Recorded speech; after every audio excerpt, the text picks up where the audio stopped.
அன்பான சகோதர சகோதரிகளே, இன்றைய நாளுக்கான உயிருள்ள வார்த்தை யோவான் 4:24.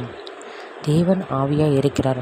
அவரை தொழுது கொள்ளையர்கள் அவரை ஆவியோடும் உண்மையோடும் அவரை தொழுது கொள்ள வேண்டும் என்றான்.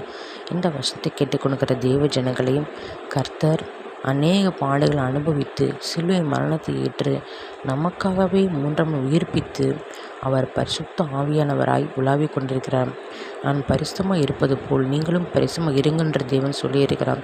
ஆகவே நான் பரிசுத்தமான நடக்கையோடு பரிசுத்தமான சிந்தனை, பரிசுத்தமான வார்த்தை, பரிசுத்தமான எண்ணம் கொண்டு பரிசுத்தமாய் அவரை போல வாழ்ந்து நாம் நித்திய வாழ்வை சுந்தரிக்க வேண்டும். 1000 வருஷ அரசாலையில் நாமும் அவரோடு காணப்பட வேண்டும் என்று தேவன் விரும்புகிறார். அதற்காகவே சிலுவை மரணத்தை ஏற்றார். அந்த சிலுவை மரண நோக்கம் நிறைவேற வேண்டும். அதற்காக நாம் என்ன செய்ய வேண்டும்? நாம் கர்த்தரிடமாக ஆராய்ந்து கர்த்தரை பற்றி மற்றவரிடம் கூற வேண்டும். ஆத்தும ஆதாயம் செய்ய வேண்டும். அநேக ஆத்துமாக்களை ரட்சிப்புக்குள்ளாக கொண்டு வர வேண்டும். ஆத்தும ஆதாயம் பண்ணுற பணியிலும் கர்த்தரிடமாக ஒப்பு கொடுத்து அவரிடம் ஞானத்தை கேட்டு ஆத்தும ஆதாயம் செய்ய வேண்டும். உங்களுக்கு ஜெபிக்கிறேன். கர்த்தாவே, ஸ்தோத்திரம் கர்த்தாவே.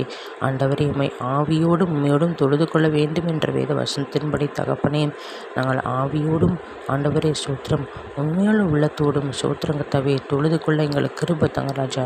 ஆண்டவர், நாங்கள் பரிசுத்தமாக ஆவியால் நிரப்பப்பட்டு தினந்தோறும் தகப்பனே நம்முடைய அபிஷேகத்தை பெற்று அந்நிய பாஷை வரங்களை பெற்று ஆவிக்குரிய வரங்களை பெற்று நாங்கள் எழும்பி பிரகாசிக்க ஜோதிலை சொந்தமாக்க எங்களுக்கு ஒவ்வொருத்தருக்கும் கிருபை தாங்க ராஜா.